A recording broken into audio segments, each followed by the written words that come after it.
You return to the wagon after having prevailed against the chastity and the lemon rite and the liberation rite. Not too shabby, people.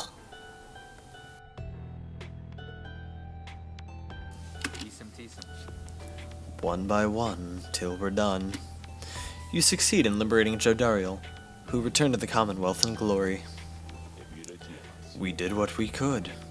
With each liberation rite, we strive to advance our plan. A brighter future awaits at the end of our path. For now, we must persevere.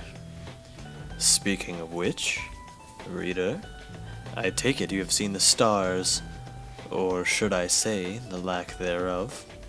You have, or did. Once more, the sky is all abyssal darkness following the liberation rite. No stars illuminate themselves to guide you further on your path.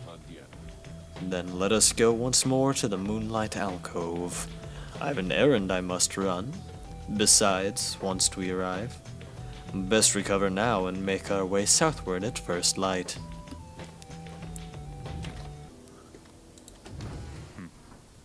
Sad about her too? Me too, buddy. You find Hedwyn on his own after Jodariel's liberation. You sense straight away what is on his mind. The two of them were close enough through much of his life. He looks up at you, but his familiar smile is nowhere to be found. I'm sorry, friend. I should be in a much better mood right now. It's just... I can't believe she's gone. Then he shakes his head. Listen to me. I'm talking like she's... He falls silent again. You can tell he needs some time to himself right now, and turn to leave. Wait, hold on. Don't leave me here just yet. First of all, my friend, thank you. I don't like to think of it in quite these terms, but out of all of us, I really hoped she'd manage to get out of here. She's been here the longest, not to mention. I'd probably be dead 10 times over now if not for her. What's more, maybe other than Volfred himself, I have a feeling that she's going to make an impact on his plan of ours back on the other side. Just the same, though, I am going to miss her. You and Hedwyn share some memories of Jodariel for a time, though it grows clear to you that he needs some time alone. Thanks again, my friend. I hope that one day all of us can meet again. Jody, she'd be happy on that day, I bet. It is very late now. You part ways after bidding each other good evening. The Chastity, in the words of Haub the Swallow, the Accursed. Those bearing the names of the Chastity all count themselves disciples of Luce Glorian the 100 Minds, known firstly for his wisdom, but also cherished for his modesty, integrity, and kinship. Nothing like the Chastity right now. Scolorian's priority in forming his triumvirate was to instill in all his subjects a deep-seated deference and respect for the rules governing the liberation cycle. The cycle of the rites needs to be respected to be understood, and needs to be understood to be respected, Scolorian said. Thus, the Chastity are emissaries of the cycle. Should they earn back their liberty, they shall spread enlightenment itself, and all of us shall grow. That was it. That was it, right? Was there more? On Mercy. Did I get on Mercy? In the words of Trieste Titus, Mercyborn, Mercy is the beating heart for a truly free society. Mercy even for the perpetrators of the darker deeds. As our liege Soliamur drifted in an ocean of regret, he found their mercy, or rather, it found him, and it saved his life. Mercy, freedom, they are intertwined. A society which raises a clenched fist against its own shall follow the doomed path of the Empire of Sar. Ours shall be a merciful society. May the perpetrators of the darkest deed be sent to join us here, where they may learn, as we have. Mercy shall engender union among all of our different kind. We shall stand together, shoulder to shoulder, equals in the same society. Neat. Wishful thinking. Too bad nobody's following it. Talk to me. No, she doesn't want to talk to me. Breaks my heart. I love her.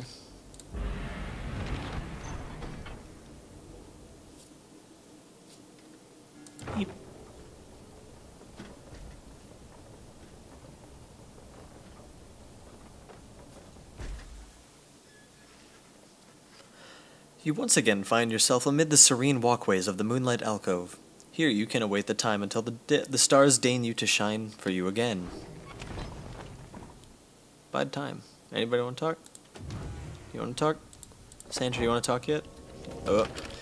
I keep thinking I'm going to see her in the book, but really it's the circle globe.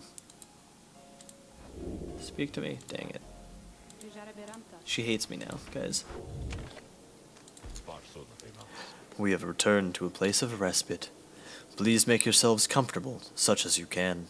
We are at the mercy of the stars, but I expect they shall shine bright again in time. As for me, I shall return by then, for there is something I must do. There, from atop the sacred mountain, you gaze down into the abyss that is the downside. You wonder when the stars shall align themselves once more. There, upon the sacred mountain, you and your companions once more await the night stars to begin to shine again. The plan of which you are all a part of is set in motion. The Commonwealth, a nation that has stood almost for 1,000 years, is in turmoil. If your companions return there through the liberation rites, what sort of place shall they be coming back to? Many moons pass. One evening, amid a downpour with no interest whatsoever in relenting, Wulfried requests everybody to convene. You understand that he has an announcement of some sort. Soon everyone is assembled, and Wulfried regards the group. Everyone, there is an aspect of our plan which I've not talked about with you at length. Look around at your companions. What do you see in them? He lets the question hang in the air a moment. I'll tell you what I see in all of you. In all of us. I see in all of us a living vision of the 8 scribes themselves, each one among them hailing from the different tribes which later formed our Commonwealth. My observation does not come from pompousness, I think.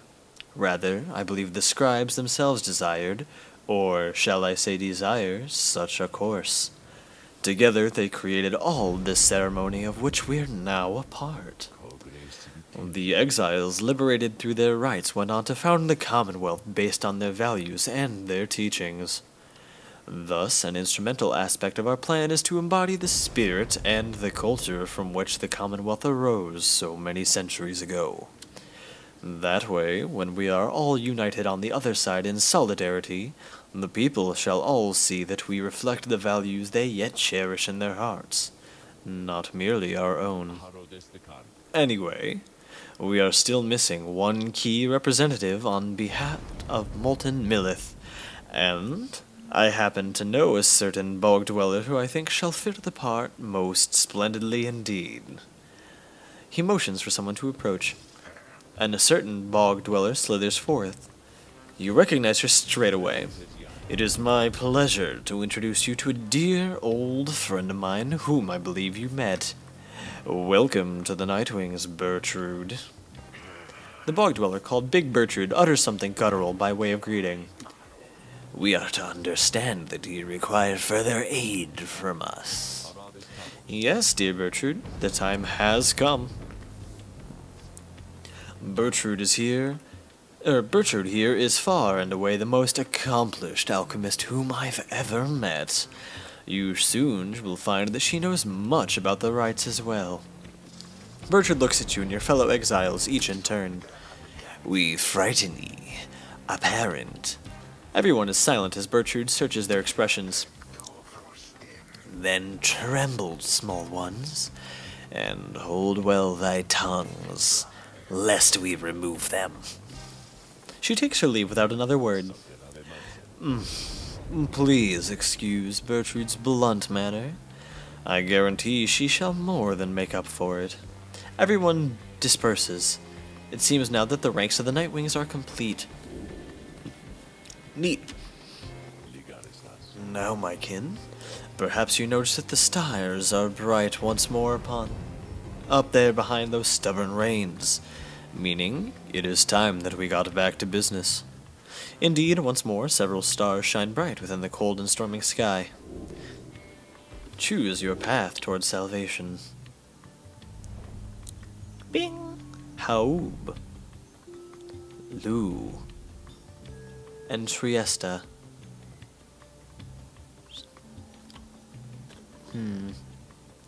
We already fought her again, didn't we?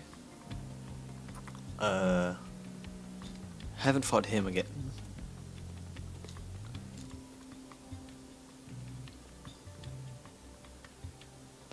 We haven't fought them yet, in a while.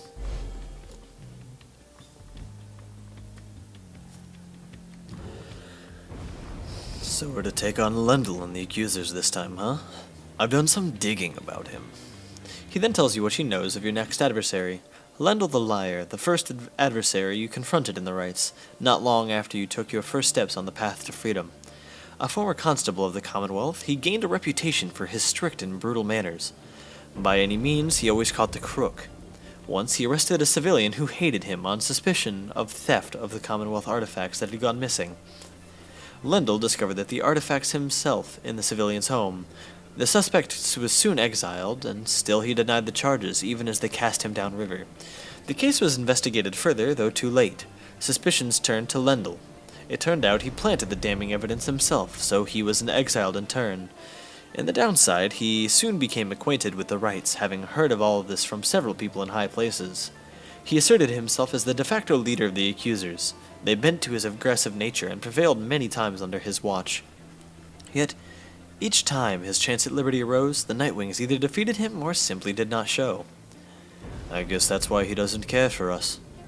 No matter, we'll soon give him more reason. See you in the morning, my friend. You bid Hedwyn a good evening. At dawn you shall take flight again. Speak to me. Oh God, hey there, boo. You find Big Bertrude looking about the black wagon in a disapproving way. She fixes her gaze on you. Her expression does not change. Such a clutter added to this wagon since we looked upon it last. Unsightly.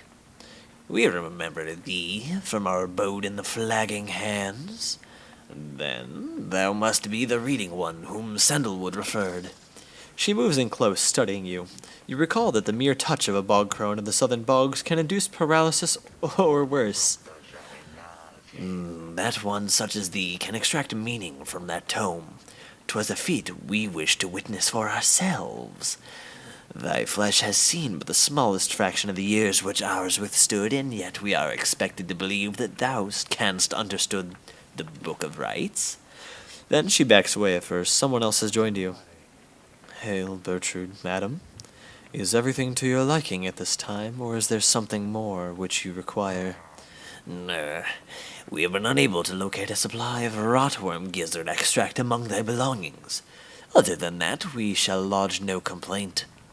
At present. It is possible that Wolfred has a small supply among his possessions here. If you would care to accompany me, we may yet procure some.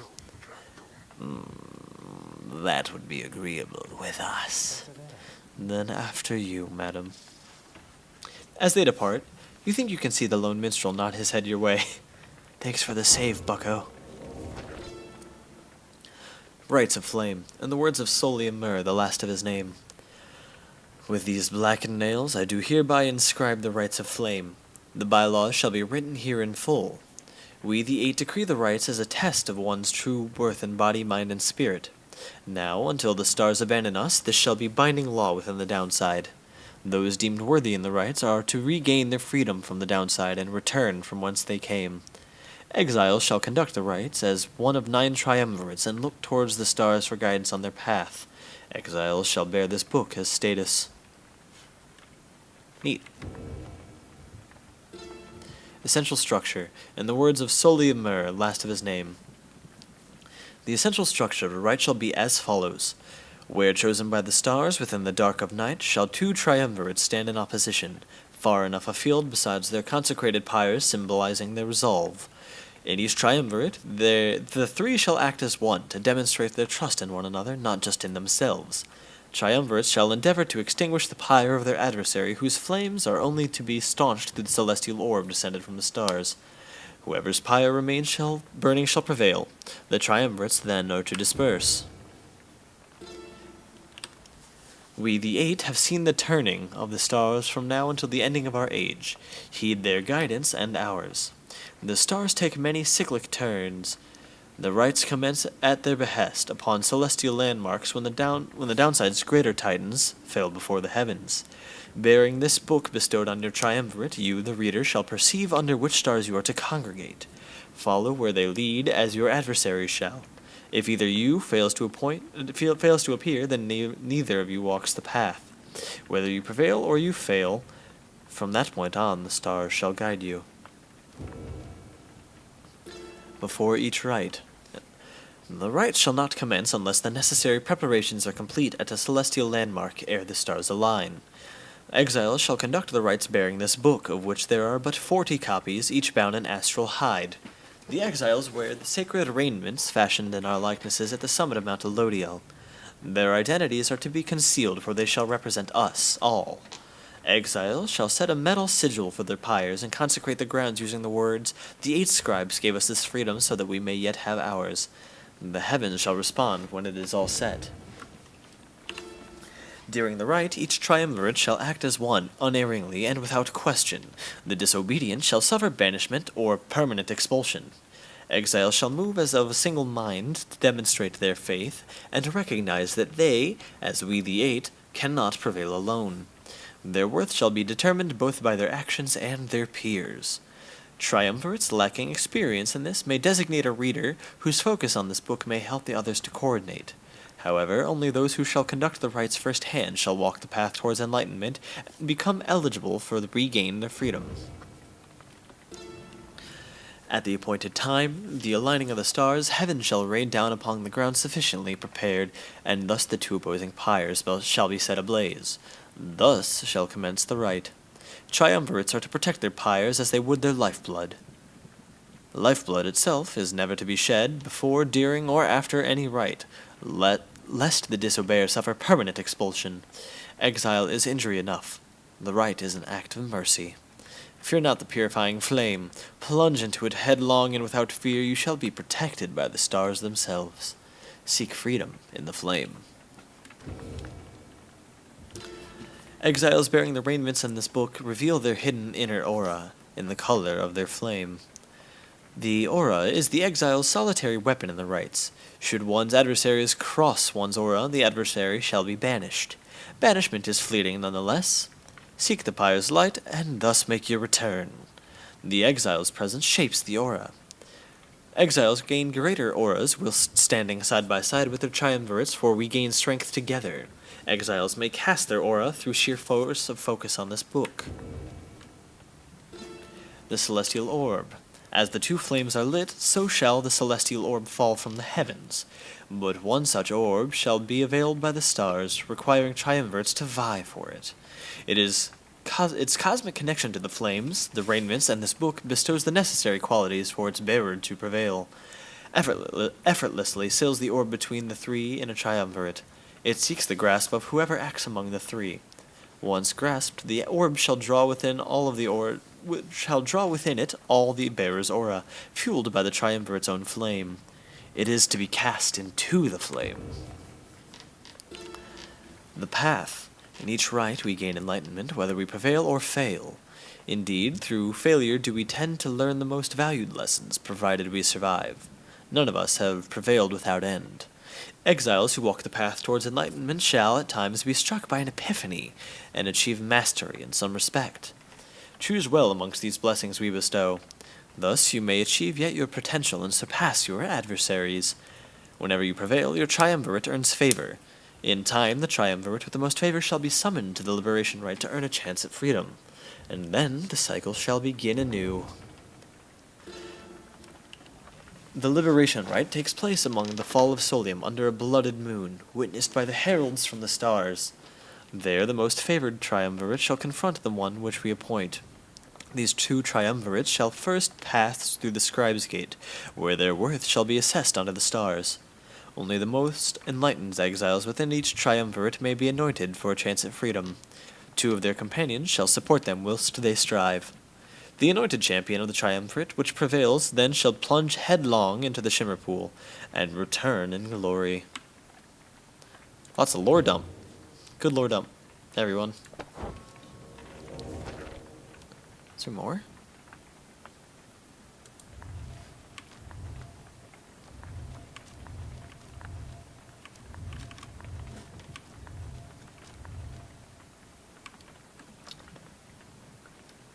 Huh.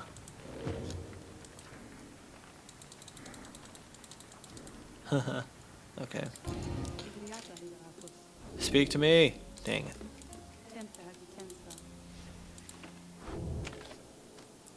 Continue. You rise early that morning, though Gertrude is already awake. She scowls at you. Good morning, reader. Gertrude, I trust that your stay has not been too uncomfortable.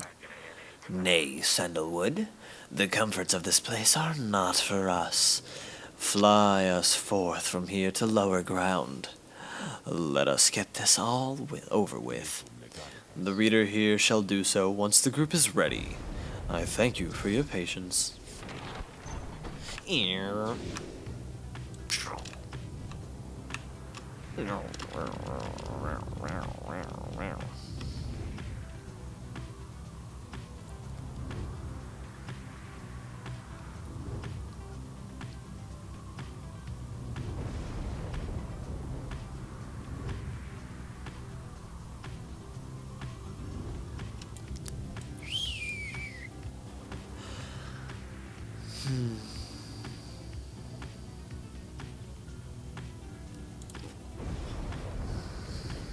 Eh. I do like Pamitha, but okay, fine.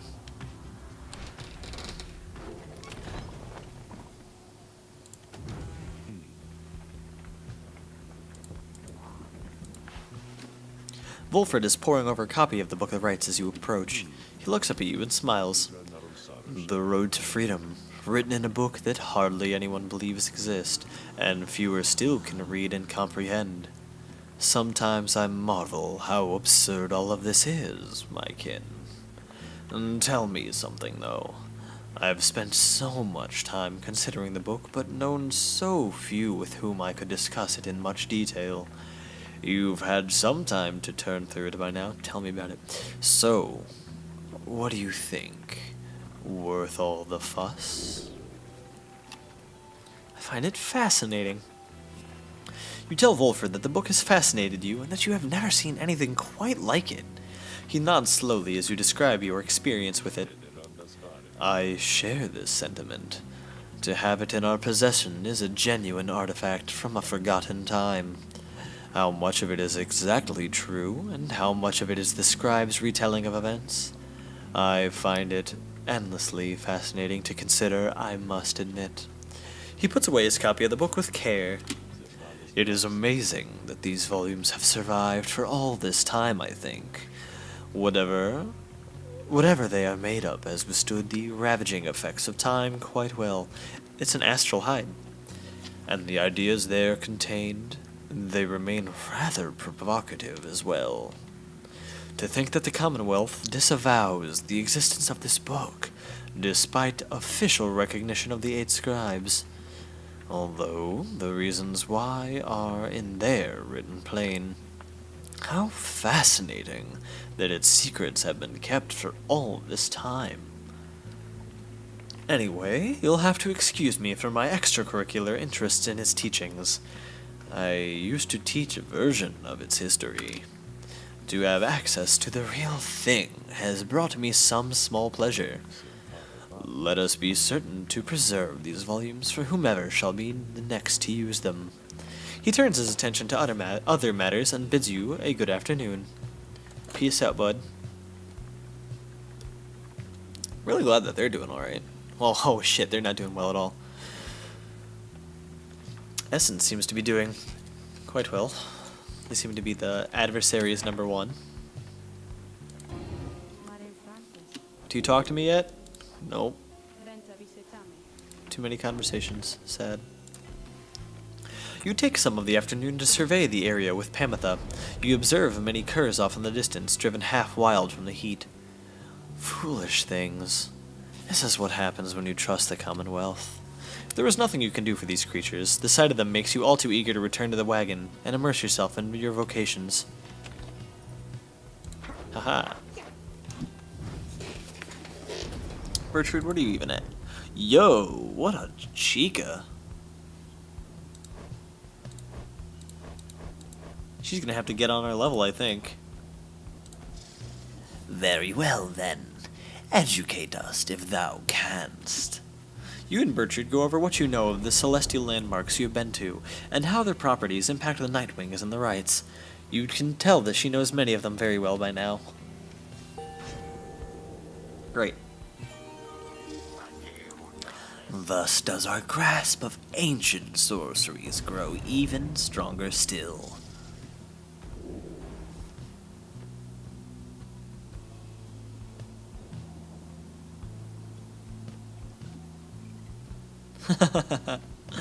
That's funny. So no matter what, you deal extra damage. I like that, I like that. These landmarks strewn about this cursed land, too many are too dry upon the flesh. I think so too, girl. I think so too.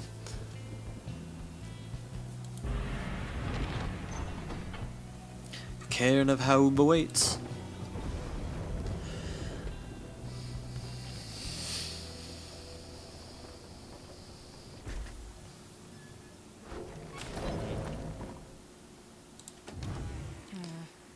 Pamitha, what's up?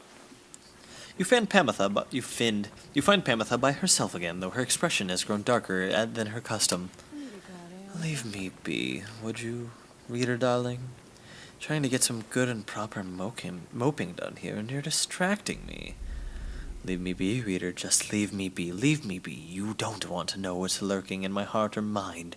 What you'll find there isn't pretty. Yet something about her thought process is different to you now. You know that, with her conditioning, she can resist your scrutiny, but now her thoughts are laid bare to you.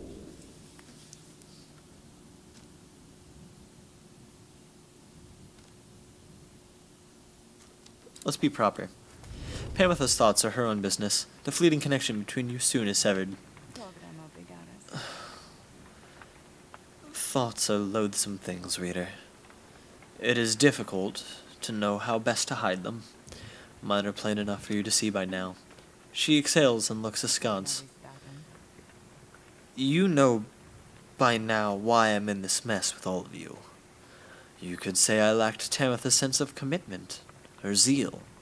She lives only to see your nation overthrown. Or something worse, if she could have it her way. Centuries of conflict can be quite emboldening that way, especially when one sister's leading cause of death is Commonwealth forged steel. Wielded with the utmost mercy, of course. Well, I had little patience for the senselessness of it myself. Became a bit of a pariah, I suppose. I knew Tamitha was going to get herself and others killed someday, so when she was to fly out on one of these big missions of hers, I had other arrangements made. But after she was caught, your people did not exactly uphold their end of the bargain. I knew there were such risks, of course, and yet a chance is still a chance. Tamitha was clipped and cast down. A mercy, they called it, and I did not see it that way. And, in my growing protests of her treatment, I was soon enough to follow. She falls silent for a while. I haven't yet decided if I entirely regret my actions, but I do seek Tamitha's forgiveness and wish that she could see my thoughts for what they are, as it seems you can. Then she might realize our nation's people have much more in common than she knows. Sometimes I wonder which of them is the stupider. She brushes past you and out the wagon for now. Sorry, boo. Tell me your thoughts. I just care so much, San.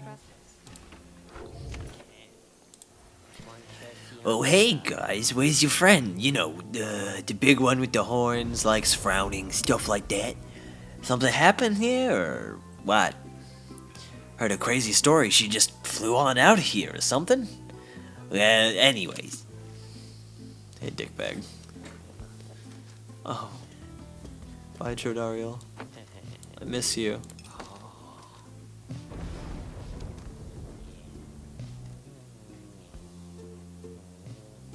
Poor thing. What's this?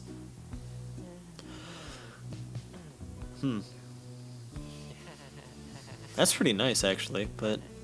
Bye, Jodariel's horn.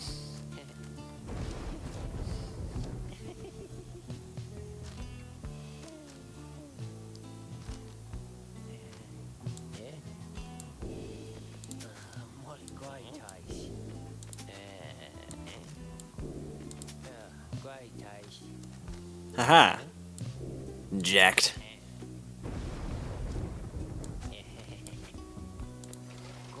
Thanks, guys. Good luck in that thing you're going to tonight.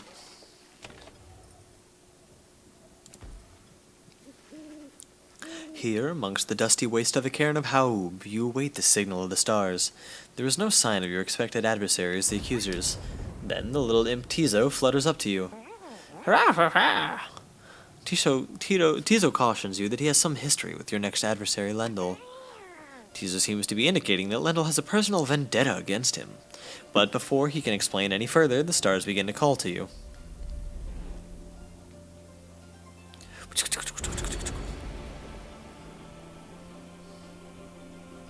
Oh god, that means they move real fast.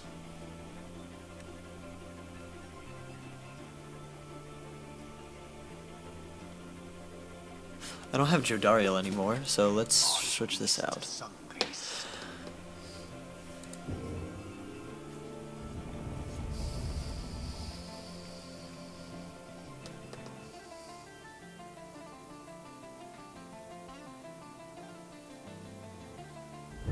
The much-vaunted reader has returned. It would appear their ranks grow stronger. Consorting with the bog-crone Bertrude, are we? How very strange that you befriended her. At any rate, your adversaries in this bout shall be the accusers. Put out their flame and walk the path to liberty.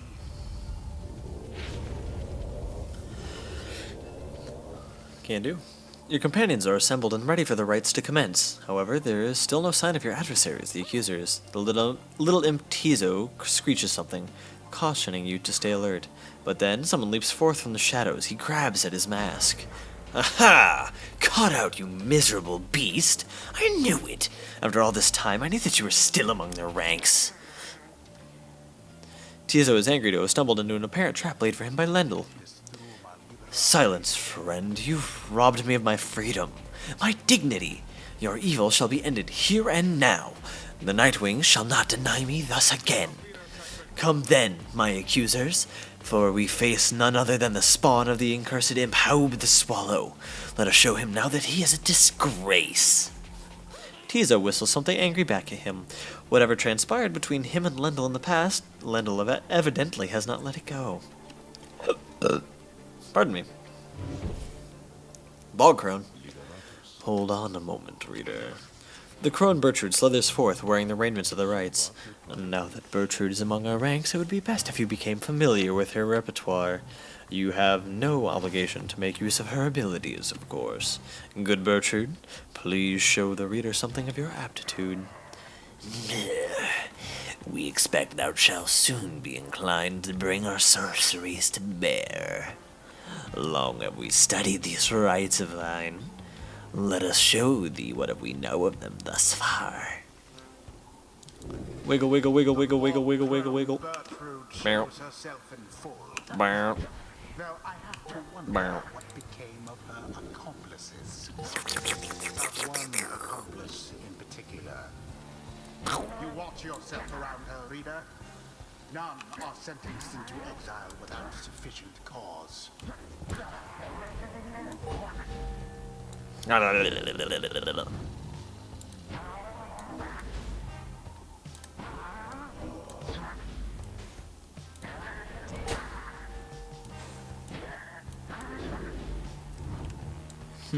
She seems pretty nice, honestly. Her speed isn't that slithery, but she doesn't seem that bad. Now then, reading one, know that our freedom is of little consequence to us. We side with thee because of Sandalwood, because of his plan. We shall aid thee in the rites, and we shall aid thee in that plan. Thus we are at thy disposal and await thy bidding. Now let us get started.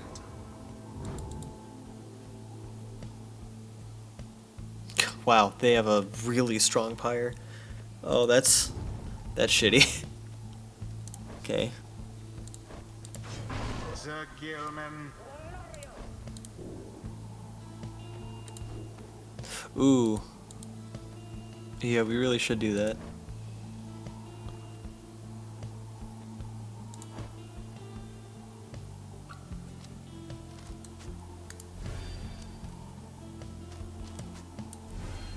Haha, 65% binge.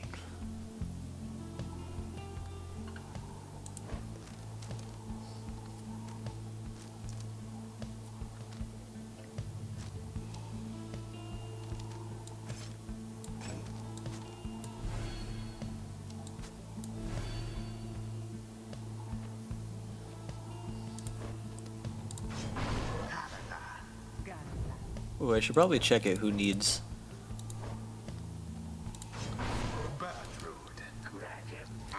Don't even worry about that one there, Tizo. We'll shut him. Oh, I should have put out Tizo.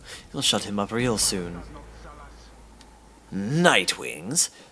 The wicked fiend you serve is an affront. He denied me my rightful freedom in my moment of triumph. I shall never forgive him or any of you. I should have picked Tizo. Commence Yep. the Nice. first dousing. God, they have such a big pyre. That sucks.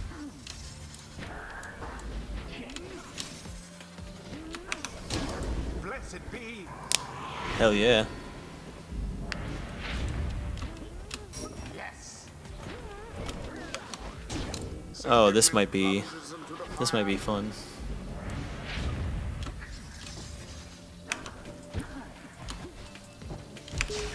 Damn. Poof goes Lefty. Oh, not great.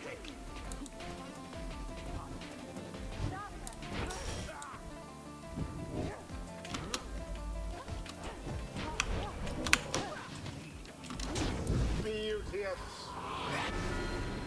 Nailed it. Perhaps you are worthy. Oh, what? With that one, I'd be rather angry.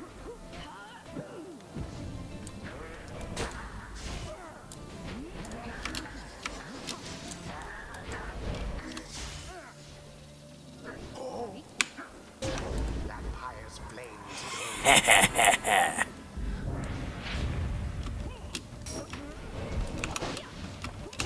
The Worm Knight somehow did it. Oh, somehow. He was a great Worm Knight. Be nice. Oop, yowza.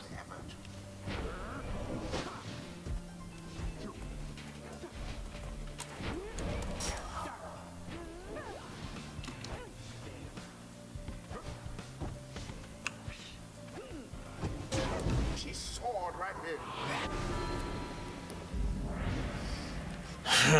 Hear me, accusers, we stop them here and now. That Lendo certainly enjoys a rousing speech. The glorious. Too easy, fight me. The right is nearly ended. I think I picked a really good comp to fight them. Oh, that's awkward.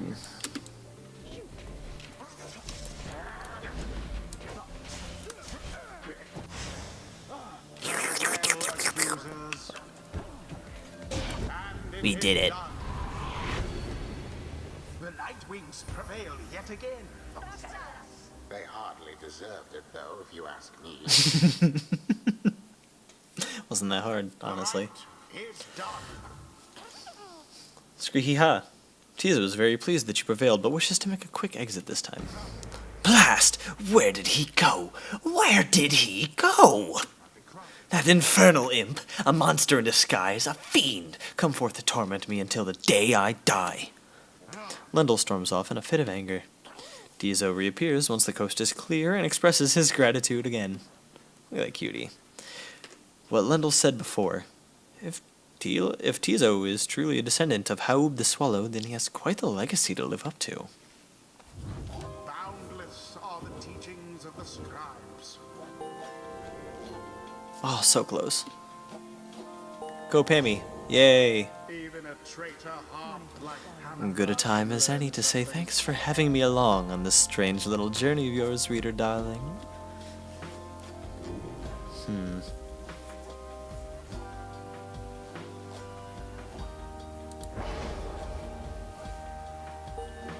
Brr. I'm an angry bog hag. The strange designs of the 8 scribes. Their everlasting sorceries are strong within this land, and we shall yet make further use of them, we think.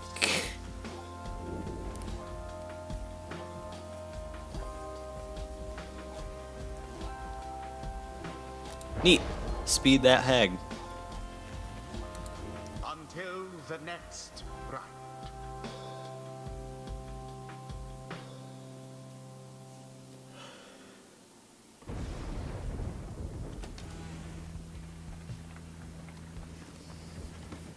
After besting the accusers in a decisive victory, you return to the wagon to find Volfred and the lone minstrel in the midst of their conversation.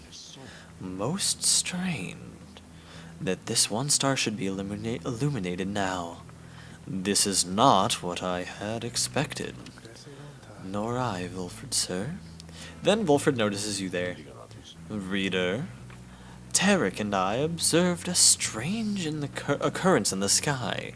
That is all. It appears that the star of Kailamar, rope collar, is illuminated now. It is but another star, except our models and predictions in the cosmos did not anticipate this. Anyway, go see for yourself. I shall make the wagon ready in the meantime. You see only a single shining star illuminated far above. It is just as Volfred indicated. Discern where it leads.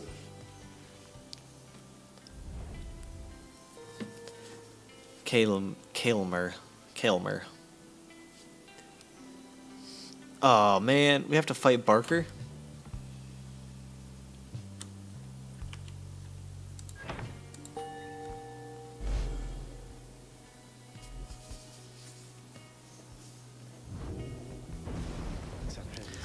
Then we are summoned to the Isle of Kaelmer, deep within the deathless tempest. Have you been there before, Derek? So long ago I scarce recall the time. Only the scent. It is the place from whence all the creatures native to this land sprang forth. Reader, let's not concern ourselves with the superstitions held about this place. We'll set forth at dawn and soon see for ourselves what to make of it.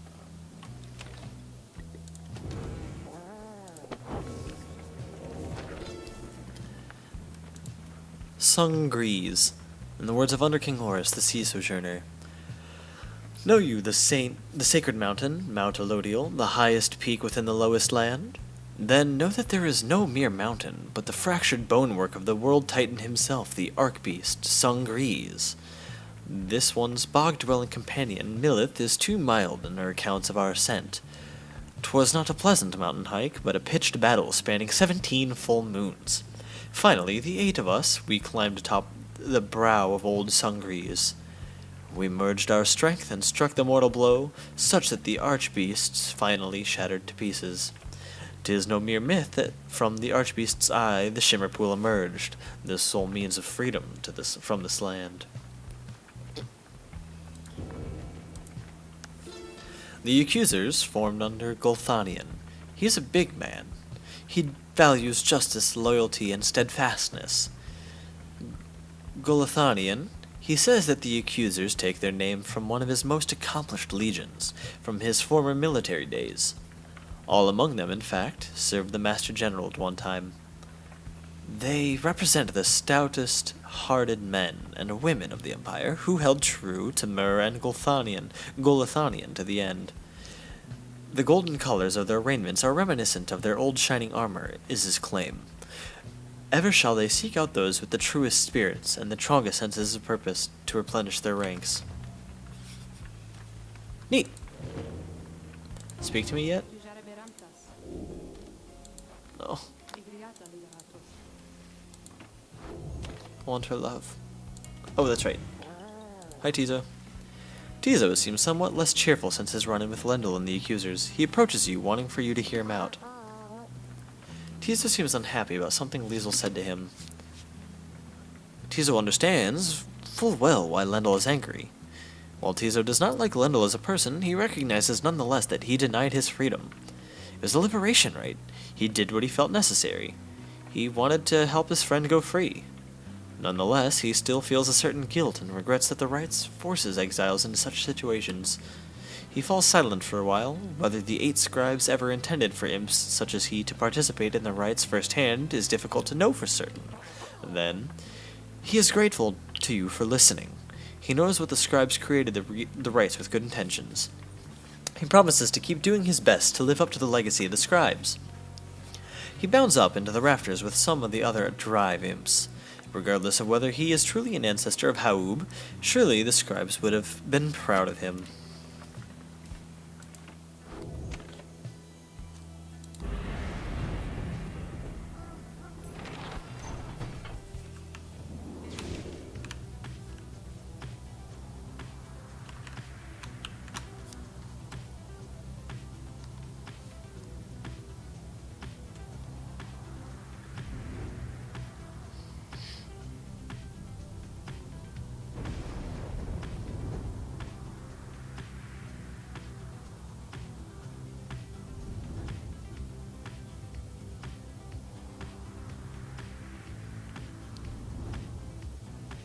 Ooh.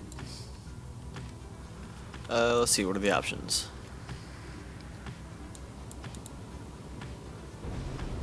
Last time you said that, you were wrong. We're going to the Bar Brief. Trusting the Gilman.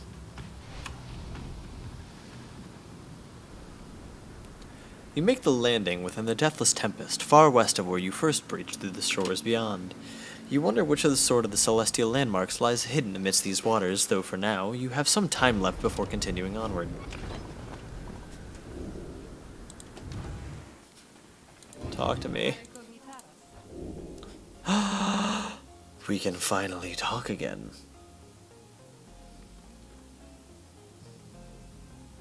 Let's do it.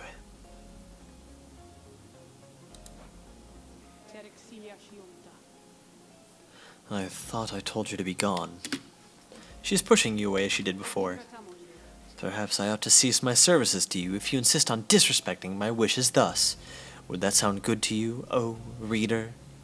Imagine not having access to the loathsome trinkets which I grant you. Imagine those idiots of yours having to get by without my tutelage. I can just imagine it fine, myself. I was once a weapon used to kill an emperor. Attempts to kill him, anyway. Now I am once again a tool being exploited, soon to be discarded. Go on then. Leave me be. Go about your business and let us pretend we do not know full well how this shall end between us. I shall gladly oblige, my reader. Who is to be the lucky one this time? Oh, Birdie, neat. You ask Sandra to administer one of her special trials for Bertrude. The old bog crone, then? She does have some potential, I should think, more so than most of those with whom you share that little residence. Then let us bring her forth.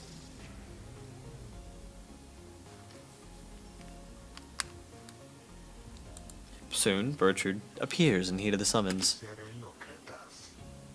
We sense that thou hast need of us, and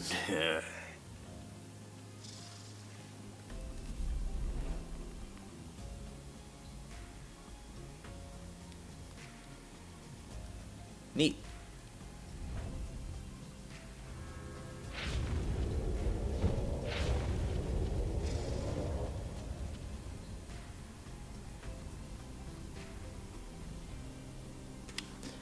The apparition Sandra appears and unfastens her mask. Listen well, crone. You answer to me here. How very eloquent. May your vast experience exceed your knack for pleasant conversation. I trust that you shall have little trouble here without the benefit of your more communicative friends. Now, come.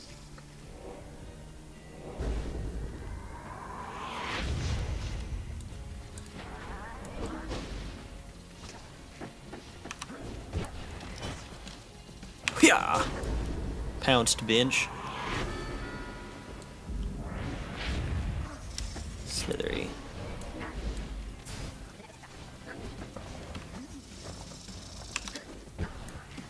No. 3, 2, no.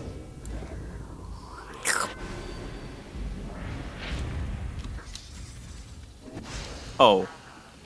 That was a quick little something. So it looks like playing like defensive smart is the best way to go here. No.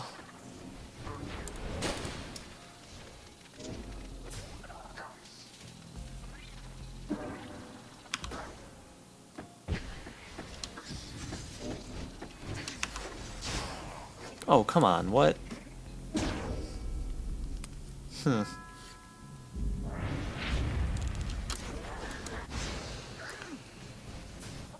Correct. No. Wow. These guys are a little ferocity, isn't he? Back, bitch.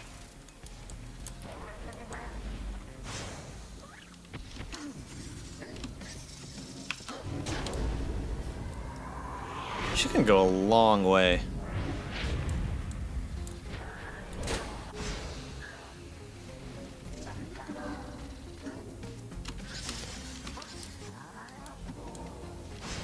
Wait, what? Oh, I missed that entire exchange. What the hell just happened? Okay, that was my mistake. Don't mind me just passing my enemy the ball.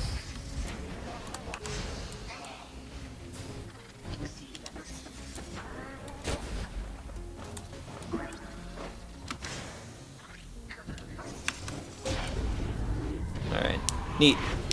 Either way, we did it. Yay, birdie. Success.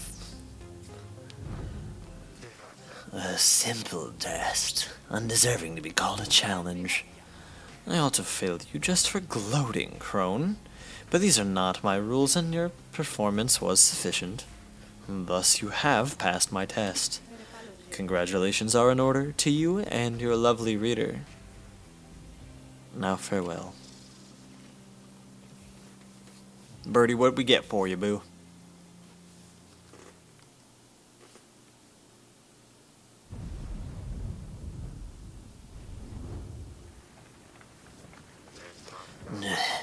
Good riddance to that mouthy wraith. Show us, then, what trinket she bestoweth upon us. Millith's tail. Oh, neat. That's awesome. That's real good. Give me that. Give me that thing.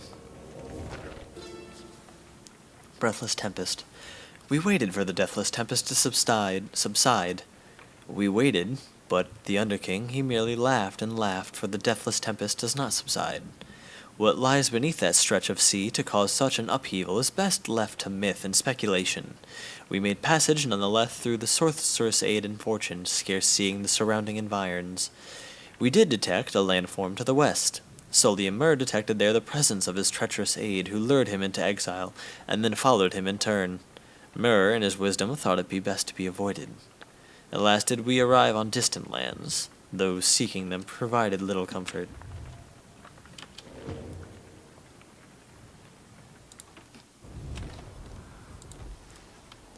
You are surveying the horizon amid the murky waters of Bar Brief when Sir Gilman springs forth, commanding your attention. Hark, Master Reader! By this knight's keen eye, he has spotted something in the depths. Sir Gilman plunges into the waters, then soon re-emerges, bearing something new. A veritable boon for the glory of the Night Wings. Wormfeed. It is sopping wet. Neat.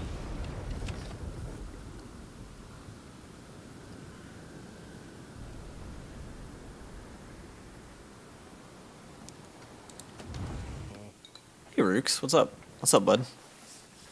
You find Rookie just having put back his green-tail family portrait. There's something of a wistful look in his eye. Then something comes over him, and he moves in close, lowering his voice. Look, chum, I gotta level with you about something here real quick.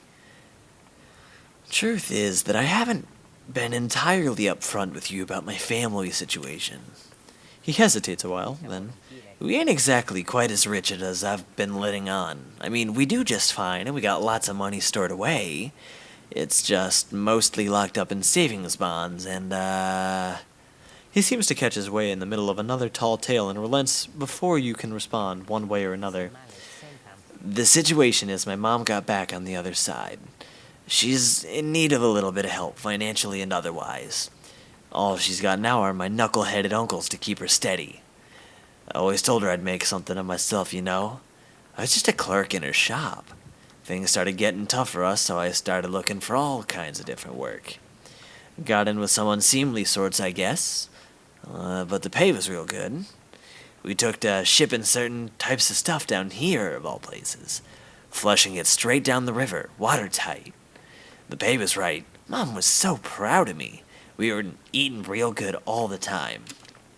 But, you can probably guess what happened. I barely scraped by after they flushed me down here. Would have been a food for a bunch of howlers had Jody not bailed me out of a tough spot one fine evening. As for my mom, she doesn't know the half of it. My uncles told her I'm just away on business. Not entirely untrue, I guess, but if she knew, it'd break her poor heart. So, don't know how else to put this, chum, but I want to get out of here. Get back to what I was doing back home. On the straight and narrow, though. I'd go straight this time for sure. Just don't go telling everyone that old Rookie Greentail's just a mama's boy, okay? Got a certain reputation to uphold. he scampers out the door. His past has been weighing on him heavily, but you sense that he was sincere about wishing to lead an honest life.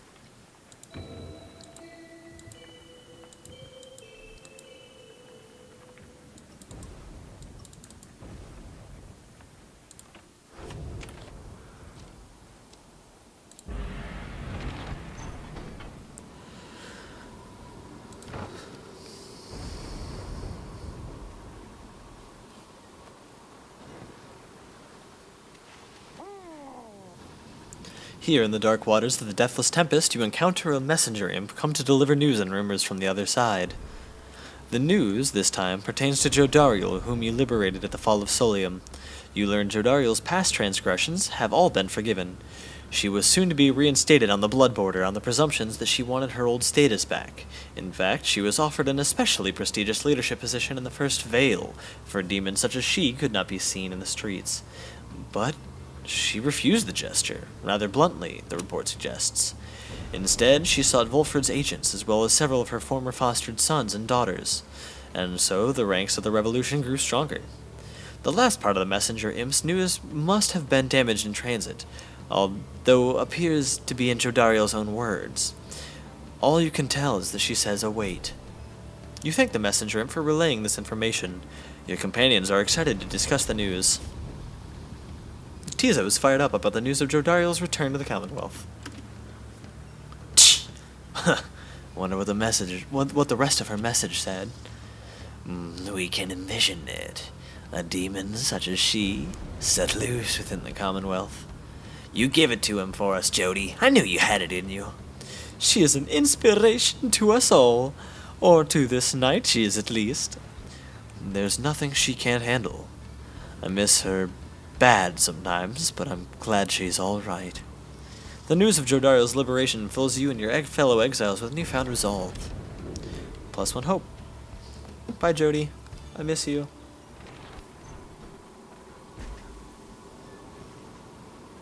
Your wagon shudders to a halt at the Isle of Kaelmer. Bizarre outcroppings give it a forbidding feel. Forbidding. I was like, foreboding? Forbidding? In the distance, you hear odd gibbering noises, like the sound of drive imps?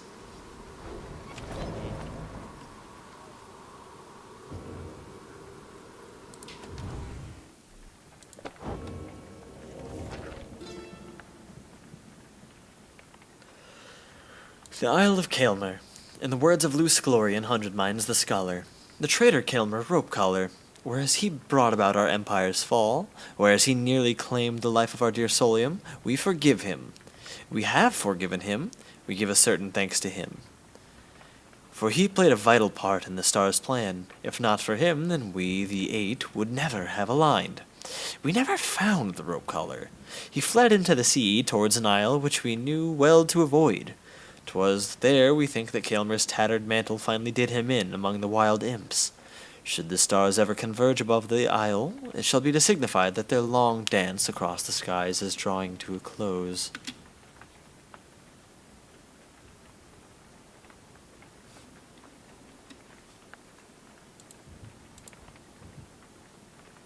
Oh, oopie doop.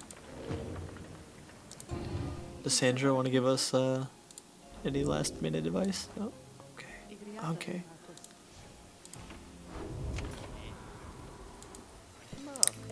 Whoa, guys, how'd you find me all the way out here? I mean, this is for an extra special customers. I'm only joking. You're the only customers I got. Got you again. Only joking about that too. Because I got tons of customers. It's just they already bought a lot of stuff today, so they're not here, okay? Anyways, I got in a little something here which maybe you'll be into. Been hearing about these little numbers for a while. Check them out. He reveals to you a set of twin rings, a jeweled band and a runed band.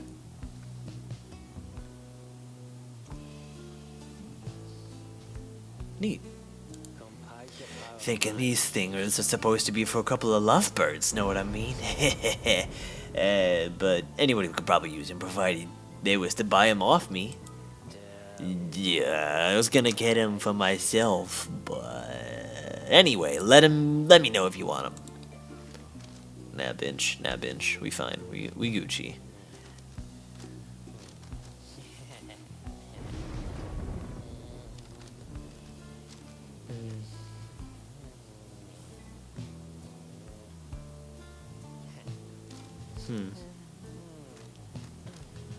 Don't really need much of anything at the moment.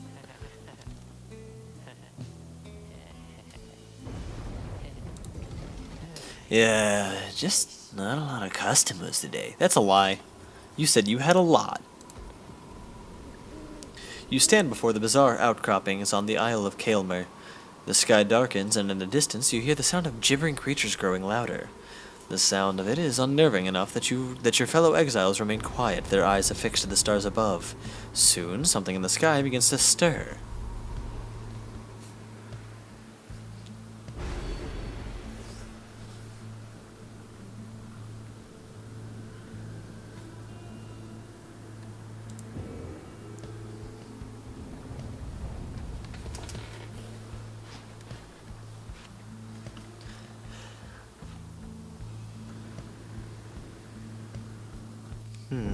A glorious eve to you as ever, O you exiles of the Nightwings.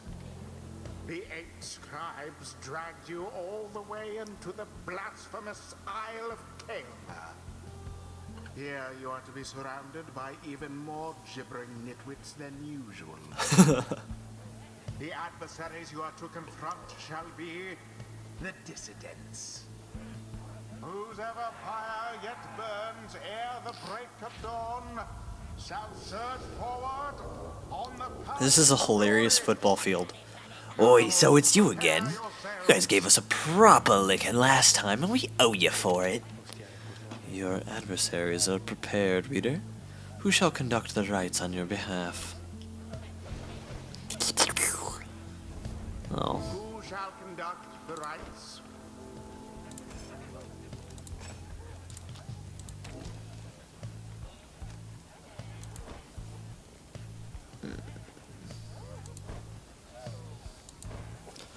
Should get Rooks up in there? Tizo. Gertrude. Gilboy. Sir Gilman. It is done. For the glory of the Nightwings! Been itching for another go. Let's have it, mates. Tear 'em to shreds.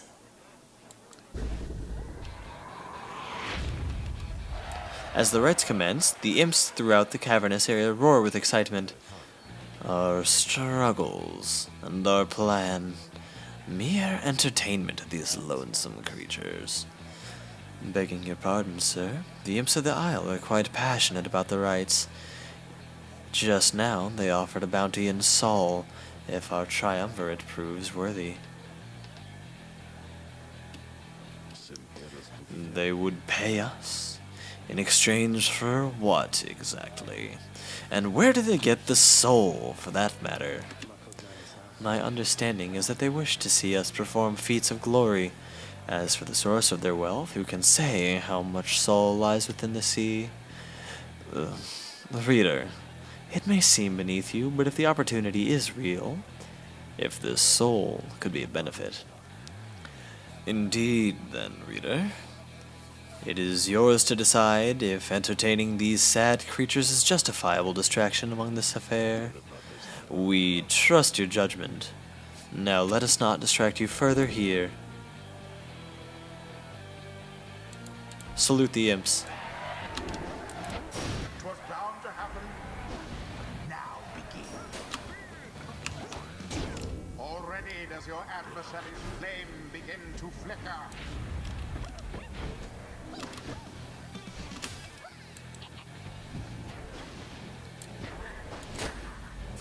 Didn't see it coming.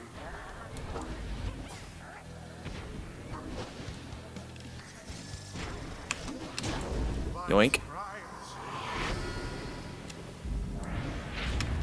The Nightwing's edge closer to victory.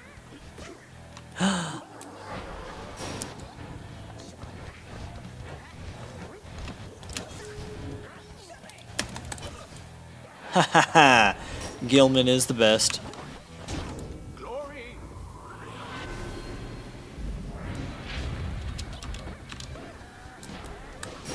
Oops. Someone grasp the orb.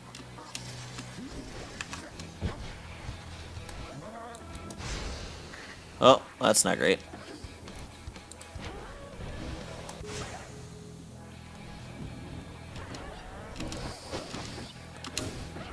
Now, take it. Deliverance. Neat.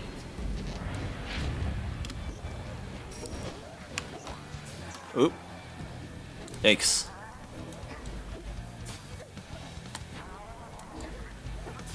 The orb. Gertrude plunged into fire. The imps grow more and more agitated with each passing moment. Some start spilling into the sacred grounds. Oh, you little buggers, what do you think you're doing? Molested little imps, they're getting real agitated like. What are those blasted creatures doing? This is a sacred tradition, not art. Aw. What the scribes ordained.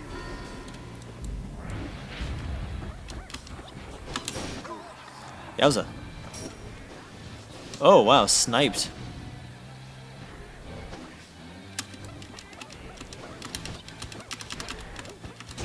The imp did it. Good job, imp. Now end the ceremony, Well, and it is done. easy. The Nightwings once again prevail. And what a crushing victory it was. Easy. Easy 5 me. Ceremony is complete. Or you think you're better than us 'cause you beat us fair and square here, is that it? At least you got me blood to boil a bit.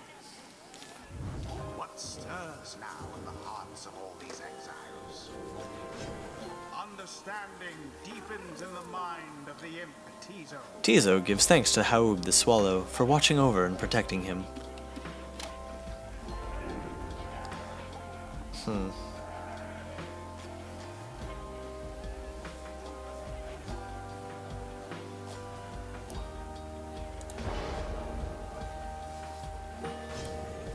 Sir Gilman's not as foolish as his lowly cast. This night wonders about the times why we are here, and forces have transpired to bring us here together. Has Under King Oris himself taken an interest in this noble quest? God.